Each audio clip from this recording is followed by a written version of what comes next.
जुळे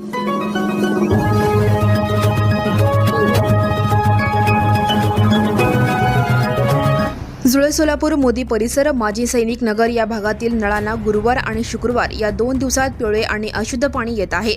हे पाणी भीमा नदीचे आहे। महापालिकेच्या जलशुद्धीकरण केंद्रात या पाण्यावर प्रक्रिया झाली, मात्र पाण्याचा रंग बदलला नाही।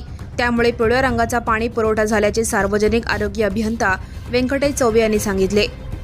उजनी धरणातून भीमा नदीत सोडलेल्या पाण्याने बुधवारी रात्री औज बंधारा भरून घेण्यात आला। औज बंधाऱ्यातील पाणी टाकळी पंपगृहात घेऊन गुरुवारी पाणी उपसा करण्यात आला। भीमा नदीत साखर कारखान्यांची मळी येते, त्यामुळे अनेकदा या पाण्याला पिवळा रंग चढतो।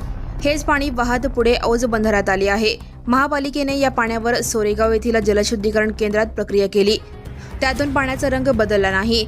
हेच पाणी पुढे जुळे सोलापूरच्या पाणी टाक्यांमध्ये आणि घरोघरी पोहोचले। हे पाणी पिण्यालायक असल्याचा दावाही चौबे यांनी केला। सात रस्ता कुमठा नाका मोदी परिसर माजी सैनिक नगर या भागातील नळांना शुक्रवारी पिवळे पाणी आले। नागरिकांनी विभागीय अधिकाऱ्यांकडे तक्रार केली, परंतु पाण्याच्या टाक्यांमधूनच पिवळे पाणी येत असल्याचे विभागीय अधिकाऱ्यांकडून सांगण्यात आले। आणखी 2 दिवस काही भागात पिवळे पाणी येण्याची शक्यता आहे।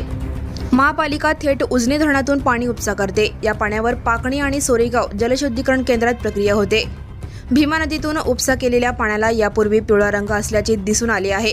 यातून भीमा नदीच्या प्रदूषणाची पातळी वाढत असल्याचे स्पष्ट होते। नळाला आलेले पाणी पिण्यासाठी किंवा स्वयंपाकासाठी पाणी वापरण्यापूर्वी ते चांगले उकळून घेणे आवश्यक आहे। पिवळ्या पाण्याने कपडे धुवू नका, कारण यामुळे कपड्यांवर डाग पडू शकतात। Now and press the bell icon. Never miss a